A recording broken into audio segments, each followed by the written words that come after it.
Eu vou ser muito breve, até para a gente ter um tempinho para debater.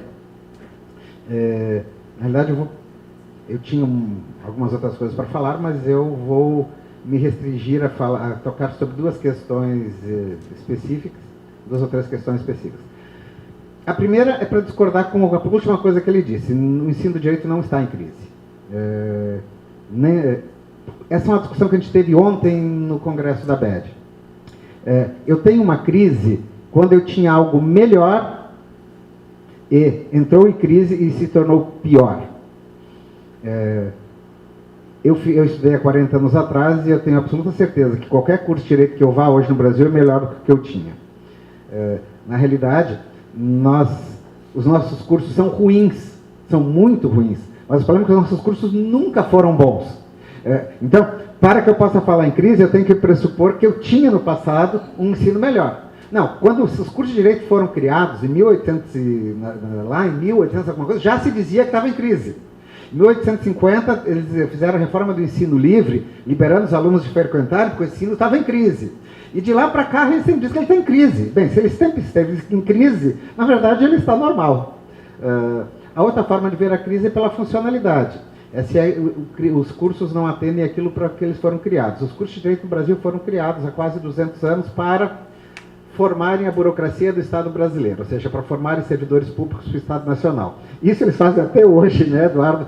De forma... Então, essa questão da crise e da qualidade, eu só queria colocar a minha posição que eu tenho. Ele começou dizendo, eu penso diferente do Horácio. Eu tenho uma perspectiva um pouco diferente. Acho que o nosso ensino é ruim, é muito ruim, mas ele não é pior do que ele era 20, 30, 40 anos atrás. Ou seja, ele é tão ruim quanto ele sempre foi. Não sei o que a gente vai fazer. A gente teria que nos espelharmos nos países europeus, nos Estados Unidos, ou em outros modelos. Alguma coisa que a gente pudesse fazer, mas voltar ao passado não seria a questão. A segunda questão para a qual eu quero chamar a atenção, e que é o motivo principal pelo qual a gente decidiu fazer esse seminário, inclusive, é uma grande preocupação do nosso presidente Paulo Brincas, diz respeito ao problema do que vão fazer os profissionais do direito dentro de 10, 20 e 30 anos. Ou seja, porque aí não é uma preocupação a preocupação do Brincas não é com as faculdades de direito, é com a OAB mesmo, ou seja, o que nós vamos fazer com esses milhares de advogados. E eu vou ler 2 ou 3 parágrafos aqui de um texto que saiu no Globo, no dia 16 de janeiro, do Harari, que é aquele autor que escreveu o Sapiens. O título é Uma nova classe de pessoas deve surgir até 2050. A dos inúteis. Com o avanço da inteligência artificial, os humanos serão substituídos na maioria dos trabalhos que hoje existem. Novas profissões irão surgir, mas nem todas conseguirão se reinventar e se qualificar para essas funções. O que acontecerá com esses profissionais? Como eles serão ocupados? Harari, professor da Universidade Hebraica de Jerusalém e autor do livro Sapiens, pensa ter a resposta. Em artigo, o escritor comenta sobre uma nova classe de pessoas que deve surgir até 2050, a dos inúteis. São pessoas que não serão apenas desempregadas, mas não serão empregáveis, diz o historiador. De acordo com Harari, esse grupo poderá acabar sendo alimentado por um sistema de renda básica universal, o nosso Bolsa Família, né? Ou algo do gênero. A grande questão, então, será como manter esses indivíduos satisfeitos e ocupados. As pessoas devem se envolver em atividades com algum propósito, caso contrário irão enlouquecer. Afinal, o que a classe inútil irá fazer o dia inteiro?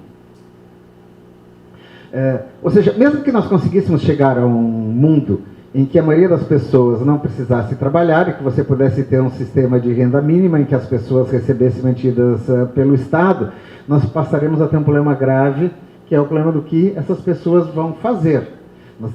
Países que têm países da Europa, Dinamarca, a Holanda e outros países, Suíça, Suécia, que inclusive já implementaram sistemas de renda básica bastante altos, são países com alguns dos maiores índices de suicídio.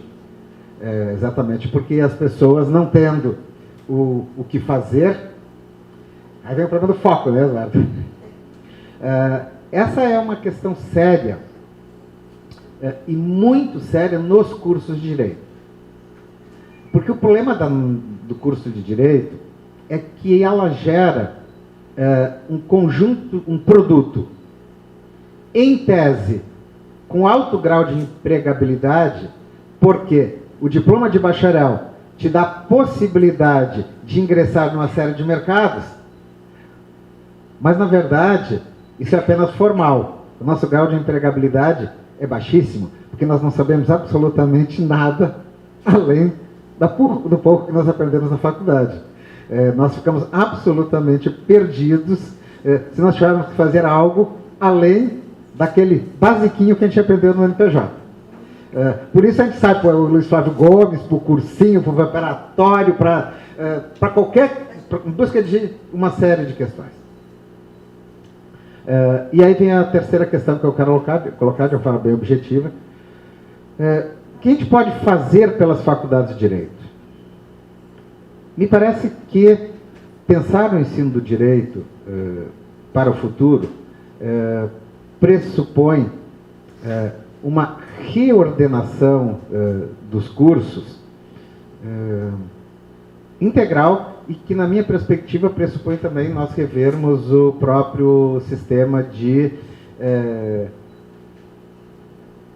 exame de ordem. Eu queria usar outra expressão, mas vou ficar com o exame de ordem. Mas antes de eu fazer um parênteses, você colocou a questão do foco. O problema do foco no ingresso no curso de Direito, as pessoas ingressam no curso de Direito pelos mais variados motivos, mas é muito curioso quando a gente analisa alguns dados específicos. No período da Constituinte, final dos anos 90, dobrou o número de alunos que passaram a buscar os cursos de Direito pela exposição de marketing. Eu fui professor da Federal há 25 anos, fui chefe de departamento, coordenador do curso, e quando eu saí da faculdade há 2 anos atrás, um pouco mais de 2 anos, os vestibulares para o curso de Direito da Federal, eles tinham uma média de candidatos que variava de 17 a 22, 23 candidatos por vaga. Eu me assustei quando eu olhei o último vestibular da Federal e percebi que havia mais de 40 candidatos por vaga ao curso de Direito. E aí eu me lembrei, mensalão, Operação Lava Jato, STF, às quartas e quintas na televisão. E o aluno que sai do segundo grau sem saber o que fazer, está dentro do segundo grau, começa a ver Lava Jato, delegado de polícia, o Moro, Joaquim Barbosa, e ele se empolga com aquilo e vai para a faculdade de Direito.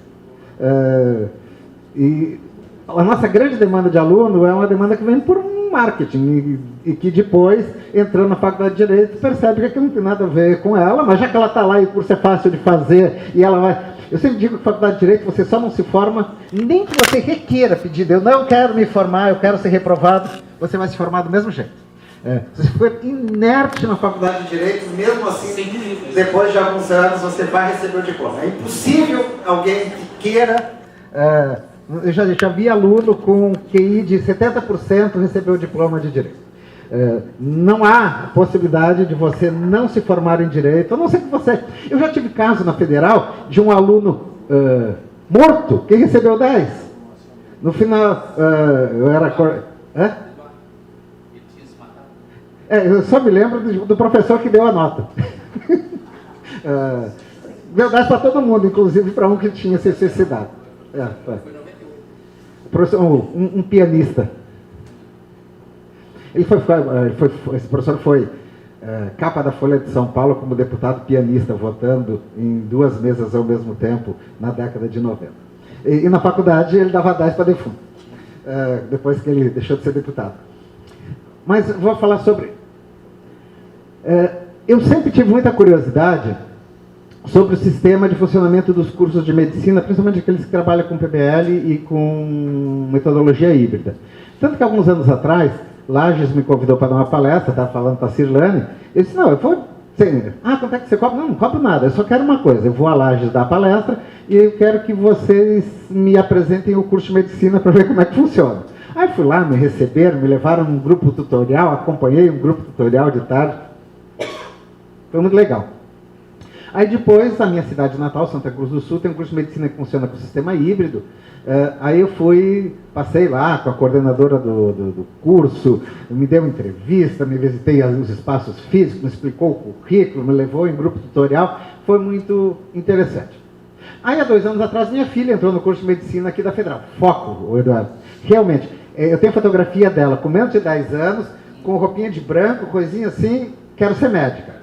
Ela, com 10, 12, 11, ela assistia todos os seriados de televisão, ela assistiu durante os últimos, desde pequenininha, que tinha cirurgião, medicina, etc.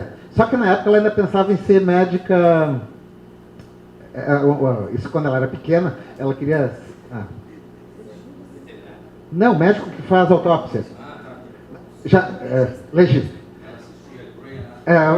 Exatamente. Não, agora ela está entre psiquiatria e cirurgia.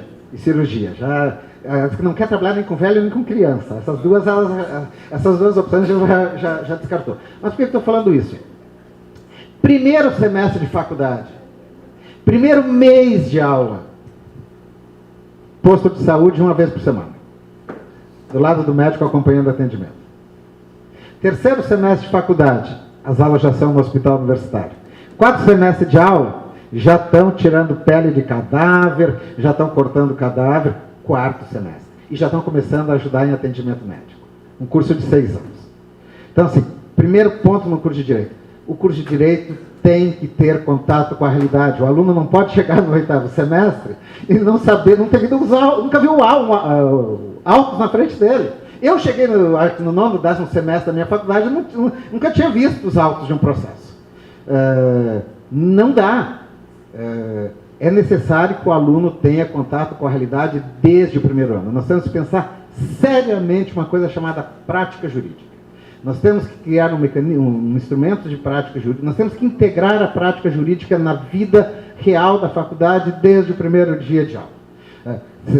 Nem que seja começando com visita orientada, que nem o aluno de medicina, na verdade, ele não faz nada, ele vai lá assistir o médico, ele senta do lado do médico, fica a tarde inteira vendo o médico atender o paciente. Não fala nada, ele fica lá só vendo o paciente atender. É observação. Nem que seja isso no começo do curso. Nós temos que pensar. Primeira questão. Segunda, Eduardo, acho que com essa ele concorda. A segunda questão, e isso não tem a ver com a medicina, a faculdade não pode ser palanque político, seja de esquerda, seja de direita. Isso não quer dizer que a faculdade de Direito não vai discutir política. Nós não temos que separar direito e política. Mas há uma diferença entre você discutir política e você fazer política partidária em sala de aula.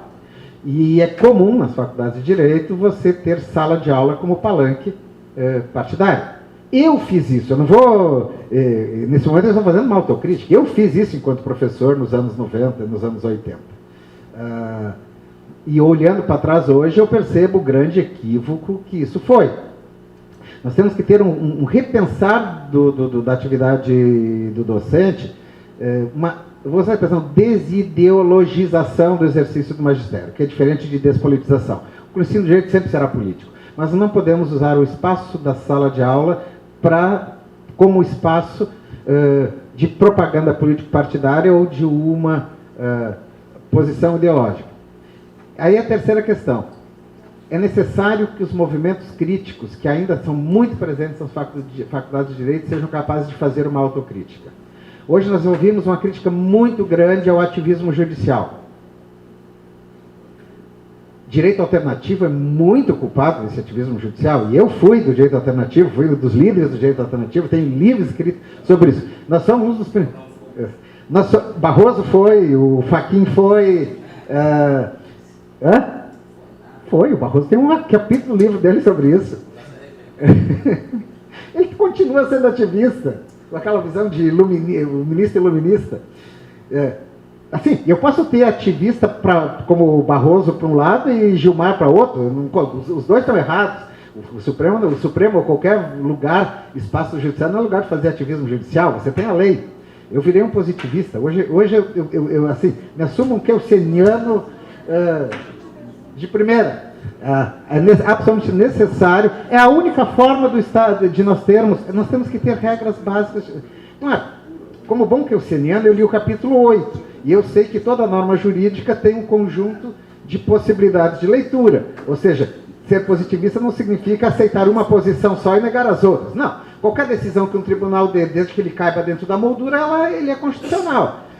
Assim, eu não acho que aquela decisão do Supremo foi inconstitucional. Eu digo, olha, se eu olhar bem a moldura, essa decisão do Supremo não foi aquela que seria a mais fácil, a que a gente pode achar mais adequada, mas ela cabe dentro da moldura. Se ela cabe dentro da moldura, eu estou valendo o princípio da legalidade. Agora, quando você pega situações como do Lewandowski presidindo no caso do impeachment da Dilma, e rasga a Constituição, bota no lixo e separa as penas, aí não tem moldura que resista àquela decisão do Lewandowski, né?